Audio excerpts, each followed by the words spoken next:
بسم اللہ الرحمن الرحیم۔ بہت ہی محترم دیکھنے والوں سننے والوں، میں بہزاد جاذب آپ کے سامنے اپنے یوٹیوب چینل BJ اردو کے ساتھ، اور آغاز میں میری ہمیشہ کی طرح خالق کائنات کے حضور دعا ہے کہ اللہ پاک آپ کو اور آپ کے پیاروں کو اپنی امان عطا فرمائے۔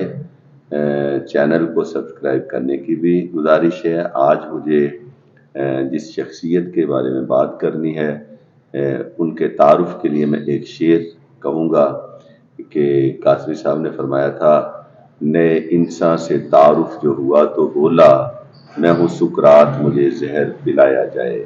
جی ہاں میرے محترم ناظرین، میری آج کی ویڈیو جو ہے وہ یورپ کے عظیم فلسفی اور تاریخ انسانی کے بہت بڑے فلسفی سقراط کے بارے میں، اور میں انتہائی اختصار کے ساتھ چاہوں گا، بہت ہی مختصر، کیونکہ لمبی لمبی ویڈیوز ایسی شخصیات کے حوالے سے جب آپ دیکھتے ہیں تو یقیناً بہت سی باتیں ایسی ہوتی ہیں جو لا یعنی بھی ہوتی ہیں اور بور بھی کرتی ہیں۔ میں نہیں چاہتا کہ آپ بور ہوں، تو مختصر انداز میں بس یہ چاہتا ہوں کہ آپ کو یہ پہلے بتاؤں کہ سقراط تھا کون، اور پھر یہ بتاؤں کہ اس کے نظریات کیا تھے، اور پھر یہ بتاؤں کہ ان نظریات کی پاداش میں اس کا انجام کیا ہوا۔ ٹھیک ہے، تو سقراط ایتھنز یونان میں پیدا ہوا تھا، اور یہ مغربی جو فلسفہ ہے اس کا اسے موجد کہا جاتا ہے۔ اور دنیا کے اندر اگر آپ کوئی ایک تو آپ نے بہت بڑے فلسفی نکالنے ہوں تو ان میں سب سے بڑا نام جو ہے وہ سقراط کا ہی آتا ہے، اور سقراط کے فلسفے نے دنیا کے ہر خطے میں رہنے والے فلسفی کو متاثر کیا۔ آگے چل کے بتاؤں گا کہ اقبال کی پوئٹری کے اندر بھی جو کہ ایک فلسفی شاعر ہیں، وہاں پہ بھی سقراط ہمیں جا بجا پہ ملے گا۔ خیر سقراط جو ہے یہ 469 جو قبل مسیح ہے اس میں پیدا ہوئے، یعنی 5ویں صدی قبل مسیح میں ان کی ولادت ایتھنز میں ہوئی ہے۔ تو وہاں پہ یہ پیدا ہوا، اور ابتدائی تعلیم اس کی ویسے ہی ہوئی جیسے ایتھنز کے اس وقت بچے پڑھا کرتے تھے اساتذہ کے پاس جا کے، اور باپ اس کا سنگ تراش تھا۔ وہ اس دور کے اندر ایتھنز میں باقاعدہ جانوروں کی پرستش ہوتی تھی، ہر ایک کا اپنا اپنا خدا ہوتا تھا۔ تو کوئی شیر کو خدا بنا لیتا تھا پتھر سے، کوئی چیتے کو خدا بنا لیتا تھا۔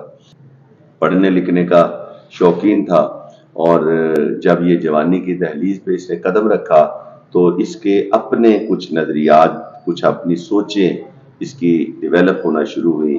ذہن کے اندر مختلف سوالات سر اٹھانا شروع ہوئے، یہ کائنات کیا ہے، اور کائنات جو ہے اس کا نظام کیسے چل رہا ہے۔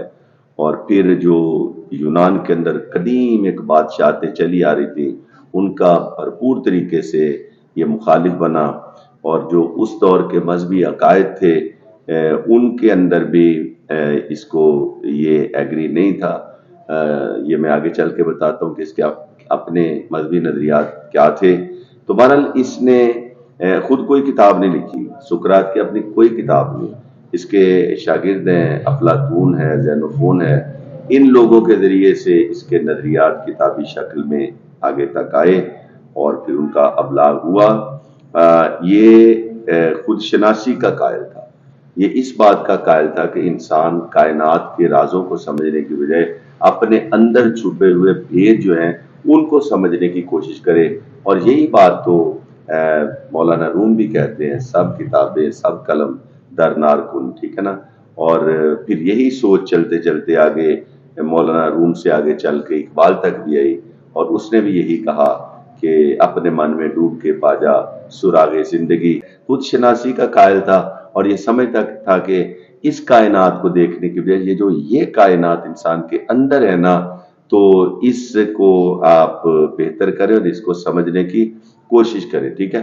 اور یہ آپ دیکھیں غور سے، ابھی میں نے اقبال کا بھی ذکر کیا، اس کے علاوہ ہمارے جتنے تصوف کے سلسلے ہیں ان میں بھی آپ کو یہ فلسفہ یہی ملے گا، اپنی کھوج، اپنی تلاش، ٹھیک ہے۔ اور یہ سچائی اور علم کا متلاشی رہتا تھا۔ اس کے لیے جو اس کے پاس واحد راستہ تھا وہ سوال جواب کا تھا، یعنی بہت سے دیگر فلسفیوں کی طرح یہ بھی نکتہ داں بندہ تھا، سوال پہ سوال پہلے سوال کیا، اگلے بندے کا جواب سنا، پھر اس سے سوال نکالا، پھر جواب سنا، پھر سوال نکلا، پھر جواب دیا۔ یہ چیزیں جو تھیں یہ سقراط کے خمیر کے اندر شامل تھیں۔ تو بہرحال یہ سوال و جواب اس کے علم کی بنیاد بنی، اور اس بنیاد پہ چونکہ دو تین باتیں ایسی تھیں۔ نمبر ون یہ کہ یہ اپنے دور کے مروجہ پولیٹیکل سسٹم سے مطمئن نہیں تھا، یعنی یہ بادشاہت کا قائل نہیں تھا۔ اس زمانے میں یونان کے اندر بادشاہت تھی، موروثیت اور ملوکیت تھی، مخالف تھا یہ۔ نمبر ٹو، اس وقت کے جو مذہبی نظریات تھے وہ اس کے نظریات سے ٹکراتے تھے، کیونکہ اس وقت دیوی دیوتاؤں کی پرستش ہوتی تھی اور لوگ اپنے دیوی دیوتا جو تھے وہ بنا بنا کے گھروں میں رکھتے تھے اور ان کی پرستش ہوتی تھی۔ یہ اس بات کو نہیں مانتا تھا کہ اتنے سارے خدا ہو سکتے ہیں۔ اس کا ذہن یہ تھا کہ نہیں، یہ خدا کا قائل تھا، اس کے تصور میں ایک ایسی طاقت تھی کہ جو کائنات کے نظام کو چلاتی ہے، لیکن یہ نہیں مانتا تھا کہ یہ اتنے سارے ہو سکتے ہیں۔ یہ خود کہا کرتا تھا کہ اگر اتنے خدا چلا رہے اس کائنات کو تو پھر تو ٹکراؤ کی کیفیت آئے گی۔ تو یہ سمجھتا تھا کہ کوئی واحد ایک بہت ہی بڑی طاقت ہے جو اس کائنات کے نظام کو چلانے والی ہے۔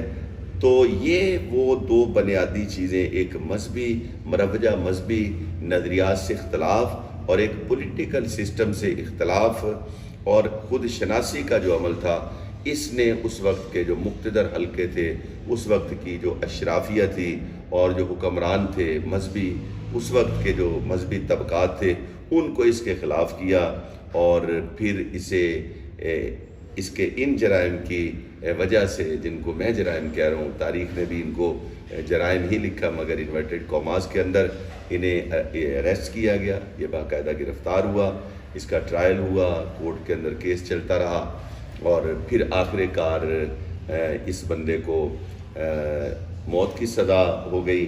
اور موت کی سزا کا عمل بھی جاتے جاتے بتاؤں بڑا ایک عجیب سا عمل ہے۔ اس وقت اس کا شاگرد افلاطون اس کے پاس کھڑا تھا، جب اس کو زہر پلایا، ہیملاک زہر تھا جو اس دور کا خطرناک ترین زہر تھا، وہ اس کو پلایا جانا تھا، اور اس وقت افلاطون اس کے پاس کھڑا تھا۔ تو جب وہ زہر پلانے کے لیے اس کو باندھا گیا تو مختلف روایات ہیں، بہرحال میں ان میں سے ایک کا ذکر کر رہا ہوں جو میرے مطالعے میں آئی۔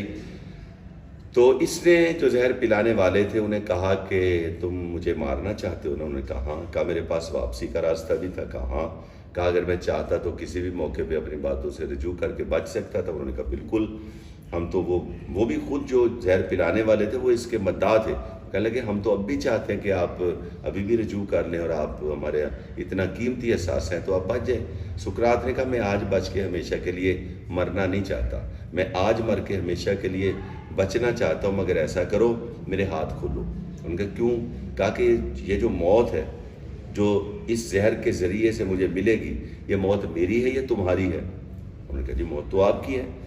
تو سقراط نے کہا اگر یہ موت میری ہے نا تو میں اپنی موت تمہارے ہاتھوں سے لینا پسند نہیں کروں گا، تو میرے ہاتھ کھول دو، میں زہر پی جاؤں گا، مگر میں یہ احسان جاتے جاتے بھی نہیں لے لوں گا تمہارا کہ میری چیز تمہارے ذریعے سے مجھ تک آئی۔ یعنی یہاں سے آپ اندازہ کریں کہ سقراط جو ہے اس کے اندر حساس مزاجی کتنی تھی اور خودداری کتنی تھی۔ خیر جی، جیسے بھی تھا، یہ ایک روایت میں نے بتائی ہے کہ اس کی موت کے حوالے سے ایک رائے جو آگے بڑھی وہ یہ بھی ہے۔ تو یہ زہر پی کے غالباً 399 قبل مسیح میں سقراط دنیا سے چلا گیا، لیکن سقراط کے نظریات، سقراط کی باتیں آنے والی صدیوں کے لیے نہیں بلکہ زمانوں کے لیے دنیا کے ذہنوں پہ نقش ہو گئیں۔ اور آج بھی جہاں پہ بھی کہیں صداقت کی بات ہوتی ہے یا خود شناسی کی بات ہوتی ہے یا خود کو پہچاننے کی بات ہوتی ہے، وہاں پہ سقراط کا تذکرہ جو ہے وہ لازمی ہو جاتا ہے۔ اسی لیے تو آج کے حالات کو اور واقعات کو دیکھتے ہوئے مرتضیٰ پرلاز صاحب نے فرمایا تھا، میں ہوں اس دور کا سقراط، مجھے زہر نہ دو، میں تو احساس کی شدت سے ہی مر جاؤں گا۔ آپ کا بہت بہت شکریہ۔ انشاءاللہ اگلی ویڈیو میں آپ سے دوبارہ پھر ملاقات ہوگی۔ اجازت دیجیے، اللہ حافظ۔